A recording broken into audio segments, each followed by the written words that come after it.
Hello, I'm Michael Gaddis, a professor of history and political science at Gulf Coast State College. This is going to be a teaching demonstration for Jeff State Community College.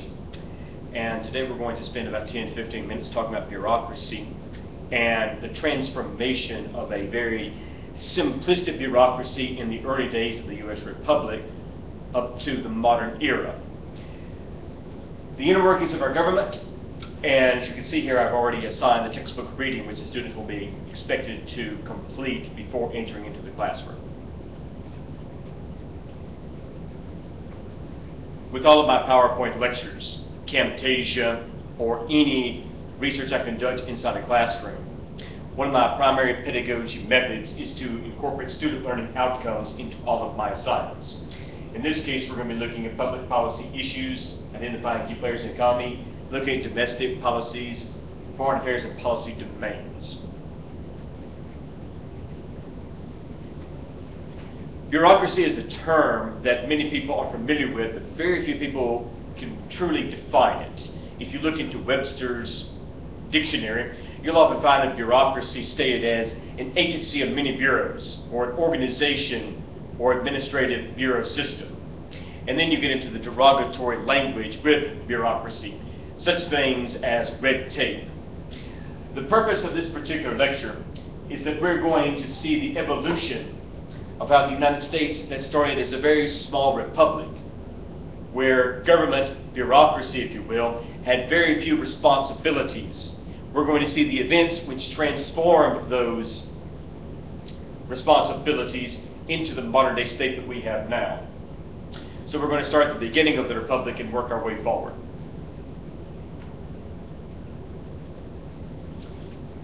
When George Washington came into office, the only thing the government was responsible for in regards to people was delivering the mail.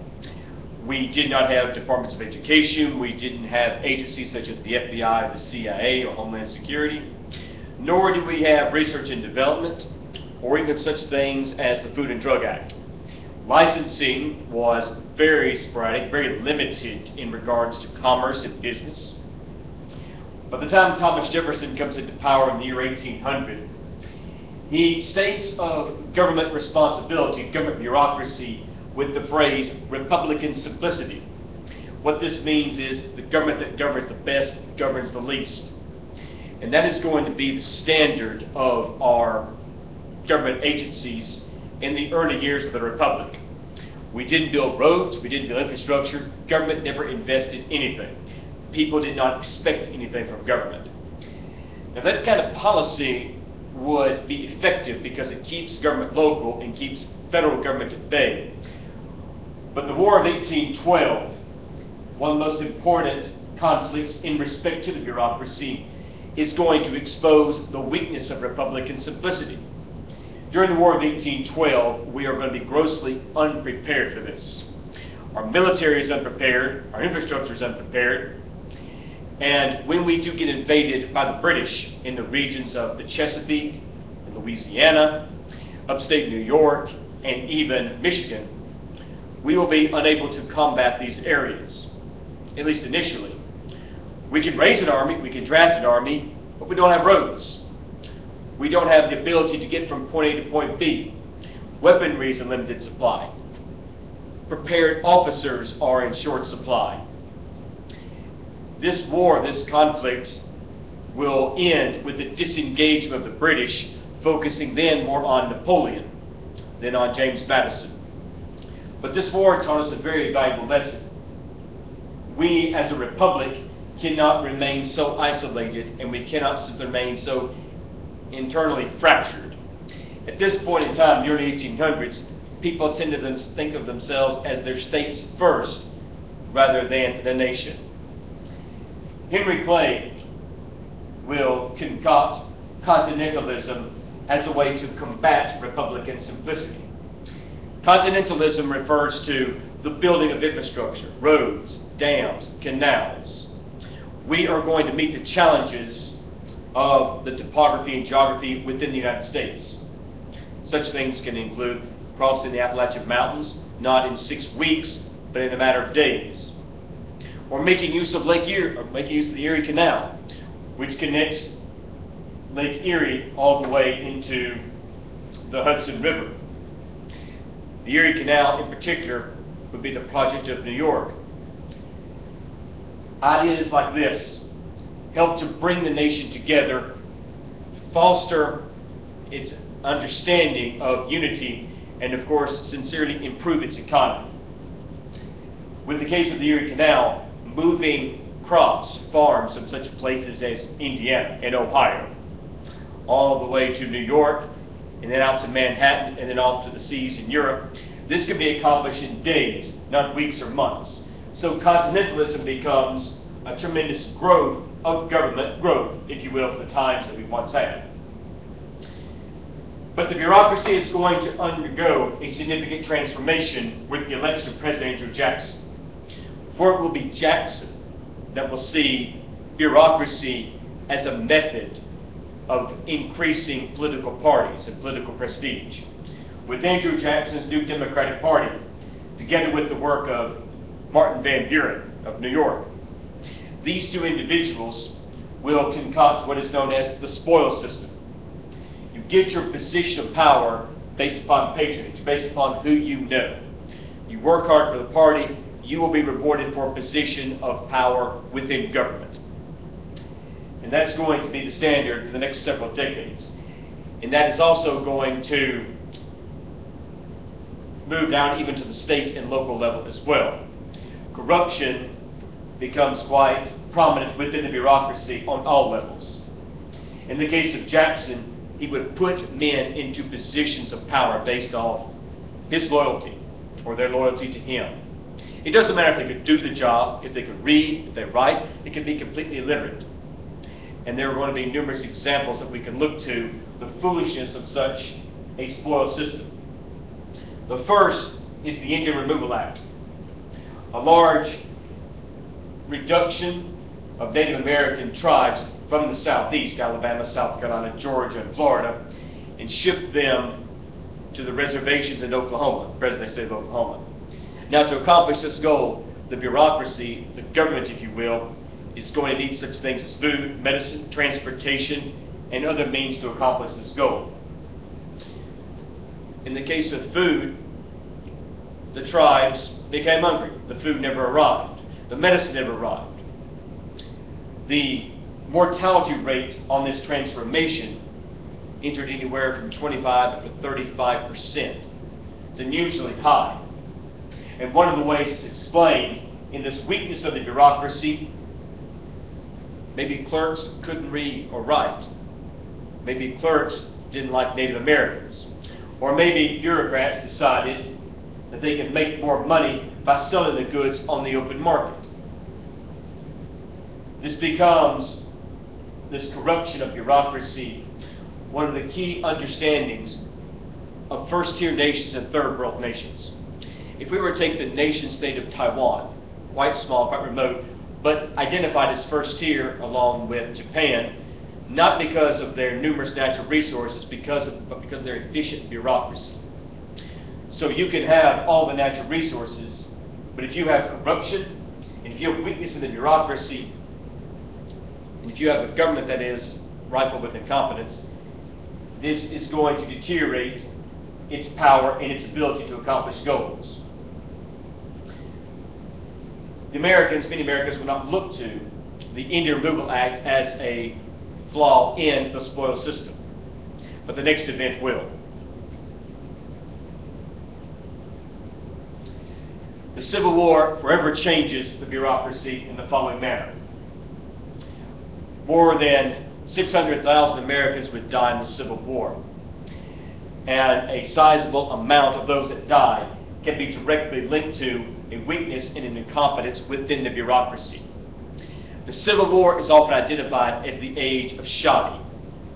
And under this age of shoddy, weaponry, food, tents, and other means of infrastructure are going to be of poor design or poor quality. I give us some examples here. Take, for example, the weaponry.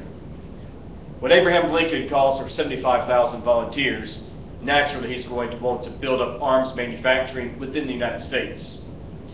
We are a capitalist nation, and so when the war does break out, Lincoln is going to call for the buildup of infrastructure, of weaponry.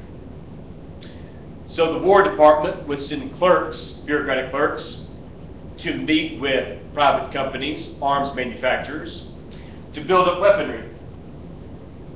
And that weaponry, or those companies that would make the weaponry, would often claim, we can do it on the cheap, we can do it on the easy. We would not break the federal budget's treasury. Unfortunately, many of the weaponry that was developed and designed was of poor quality on both sides. How many soldiers died as a direct result of malfunctioning weapons? We don't know. But what we do know is this. By the third year of the war, there was a growing movement within the bureaucracy to establish regulatory agencies to ensure that the weapons sold in these contracts were legitimate, were effective, and most importantly, could do the job. And such things as food. In the early stages of the Civil War, the preparation of food and the distribution of food became a serious problem. We had never had to deliver food on such a large scale, not for troops or armies of 30,000 or 40,000 men. As a result, in the early stages of the conflict, soldiers would be starving on both sides, would constantly going hungry. It was a difficult process to feed an army of 30,000 men 3 meals a day. To officer training. When the Civil War broke out, we're not looking at just the Robert E. Lee or the Ulysses S. Grant or William Sherman. What we are looking at is lower ranking officers, majors, captains, and various other NCOs. Very limited officer training. In some regiments, officers were chosen by democratic ballot. How many men would die as a direct result of faulty officer training? Or officers that had no ability, no understanding of military combat activities. Soldiers that would die as a result of an officer who didn't know how to read a map, execute a flanking move. To hospitals, sanitation. Once again, lack of preparation. A gradual growth of government with the responsibilities of providing for the soldiers and providing for the people. With food, with hospitals, weaponry, officer training, we witnessed the gradual growth of what is known as big government, a growth of government, responsible for the soldiers and responsible for the people itself. And this is not going to change just from the military aspect, but also from the political aspect as well. Members of Lincoln's cabinet, presidential cabinet, had to resign as a direct result of weakness in their own direct incompetence or lack of ability to do the job. Simon Cameron, for example, was Abraham Lincoln's first Secretary of War. He will be removed when Stanton would take his place. Stanton had a much firmer grasp on the roles and responsibilities.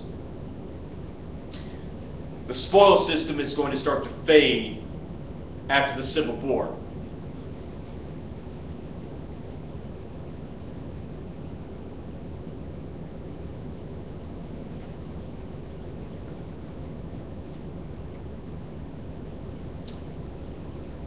We enter now into the term known as meritocracy. Under President James Garfield, who would be assassinated only months into office, the federal government would implement civil service reform, removing spoil system and creating a modern-day meritocracy. And meritocracy means that if you want to work for government, at this point in time, you must take a civil service examination. Tenure, job security, is also offered to those that work for the government. You are awarded a pension. Republican simplicity indicates to us that government that governs best governs the least. The spoil system we see shows us the weakness and the dangers of bureaucracy and government becoming corrupt. What this civil service reform is going to do is indicate to us that bureaucrats are crucial to this republic. They're not loyal to one political party or another, one president or another, but they are beneficial to the people of the nation. Government provides services for the people. It is the bureaucracy that serves as the instrument to accomplish those goals. This concludes the 10-15 minute teaching demonstration that I'd like to give. I thank you very much for your time. Have a nice day.